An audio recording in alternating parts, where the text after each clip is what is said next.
তোমারই হাতের মতো ক্ষীণ পা দুটি তোমার, তোমার জঘনের ভঙ্গি দেখে রূপসী তমা সুশ্বেতার ঈর্ষায় বুক ফেটে যায়।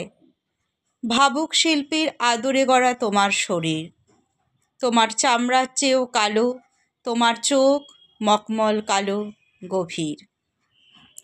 সেই উষ্ণ নীল হাওয়ার দেশে যেখানে ঈশ্বর তোমাকে জন্ম দিয়েছিলেন, সেখানে তোমার প্রভুর জন্য তুমি কলকিতে ফু দিয়ে তামাক সাজো, আনো কুজো ভরে জল, বেছে রাখো মশলা, তাড়িয়ে দাও বিছানা থেকে সঙিন তোলা মশাদের হল্লা। আর যখন ভোরবেলা ঝাউ গাছেরা কেঁপে উঠে গান গায়, আনো বাজার থেকে কলা, আনারস, পেঁপে।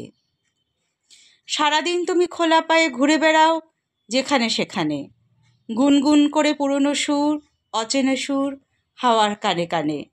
আর যখন সন্ধ্যার লাল চাদর খসে পড়ে দূরে, তুমি অন্ধকারে বারান্দার মাদুরে নরম করে এলিয়ে দাও তোমার শরীর।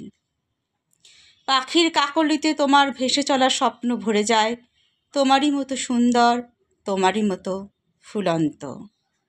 আহা দুলালি, কেন তোমাকে আসতে হলো আমাদের এই ফ্রান্সে, এই দুঃখে ছেঁড়া দগদগে দেশে, যেখানে ভিড়ের শেষ নেই? কেন তোমার তেঁতুলতলার আদরিণী ছায়াকে বিশাল বিদায় দিয়ে নাবিকের রূঢ় বাহুর পাকে পাকে সঁপে দিলে তোমার জীবন? এখানে পাতলা মেকি মসলিন পরে শীতের শিলায় তুষার ঝড়ে কাঁপতে কাঁপতে কেমন করে তোমার স্বাধীন মধুর খেলাঘরের জন্য কাঁদবে তুমি? যদি নিষ্ঠুর কর্সেটে পিষ্ট করে স্তন দুটিকে, তোমাকে অন্ন খুঁটে খেতে হয় প্যারিসের নর্দমা থেকে কুড়িয়ে, বেসাতি করতে হয় ভিনদেশি যৌবনের সৌরভ নিয়ে। এদিকে আমাদের ময়লা কুয়াশার ফাঁকে ফাঁকে তোমার বিষণ্ণ চোখের পথ চাওয়া খুঁজছে সেই সুদূর সুপরিদের সরু সরু প্রেতের মতো ছায়া। শুনলেন কবি বুদ্ধদেব বসুর কবিতা কোনো মালাবার বাসিনীকে। কবিতা কোনো মালাবার বাসিনীকে, কবি বুদ্ধদেব বসু, কবিতা পাঠে মৌমিতা পাল। আরেকটি কবিতা বুদ্ধদেব বসুর, ব্লুমিংটন ইন্ডিয়ানা। কি শান্ত এই রবিবারের সকাল, পথে লোক নেই, ঘরে ঘরে পর্দা টানা ঘুম, সারি সারি মোটর গাড়ি বেকার। এদেশে বেলা একটার আগে রবিবারে কেউ বিছানা ছাড়ে না। দুই দিকে গাছের স্তব্ধতা নিয়ে রাস্তাগুলি পটের মতো পড়ে থাকে। কিন্তু আমি বেরিয়ে শুনলাম পিছনে ক্রিং ক্রিং শব্দ, ক্রিং ক্রিং ক্রিং। কয়েক মুহূর্তের ব্যবধানে আবার আবার আবার বাতাসের কোমল অঙ্গ ব্যথিত করে জেগে উঠল এই শব্দ, তীক্ষ্ণ, প্রগল্ভ, ব্যাকুল। আমি চলেছি, আমাকে অনুসরণ করে এই শব্দ যেন শেষহীন। কোন বার্তা নিয়ে বাজে এই টেলিফোন? কার ঘরে? কোন বীর, কোন বন্ধু, কোন প্রেমিকের জন্য? আর তো কেউ ওপারে কি অপেক্ষমান? অসহ্য হলো নিঃসঙ্গতা কারো? মৃত্যু এসে দাঁড়ালো কারো শিওরে?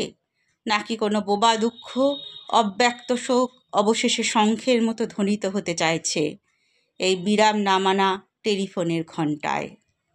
কিন্তু আমি ছাড়া আর কেউ কি শুনছে না? এই রাস্তায় একলা জেগে আছি শুধু আমি। পুরবাসী জাগো, বীর, বন্ধু, দ্বৈত, তোমার হাত বাড়িয়ে দাও। জাগো হৃদয়, জাগো বেদনা, জাগো সঙ্গীত। রব উঠছে, শোনো, বাঁচাও বাঁচাও, তোমার জন্য, তোমারই জন্য এ ঘোষণা। এসেই ক্রন্দন, জগৎ জুড়ে গোপন সুরে অনবরত স্রোতের মতো যা বয়ে চলে।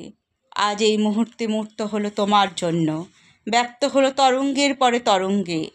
কেউ তোমাকে চায়, তুমি প্রয়োজন, ভাগ্যবান তুমি। জানি না কখন শব্দ থেমে গেল, জানি না কেউ হতাশায় ডুবল কি না, শুধু জানি যে ডাকে সে দুর্বল, যে আকাঙ্ক্ষা করে সে অসহায়। কেননা মাঝে মাঝে নিঃস্বার ঘরে টেলিফোন বাজে, কোনো চিঠি পৌঁছায় না, আর যা বলতেই হবে তার ভাষা দুর্গম। এদিকে আকাশে জুন মাস উজ্জ্বল, বাতাস আবার নিটোল সুস্থ, গাছের পাতা নিঃশ্বাসের মতো নড়ছে, আর ঘরে ঘরে তেমনি ঘুমের পর্দা টানা নিথর। শুনলেন কবি বুদ্ধদেব বসুর কবিতা ব্লুমিংটন ইন্ডিয়ানা। কবিতা পাঠে মৌমিতা পাল। বুদ্ধদেব বসু দুটি কবিতা পাঠ করে শোনালাম আপনাদের। কেমন লাগলো অবশ্যই জানাবেন। ধন্যবাদ জানাই।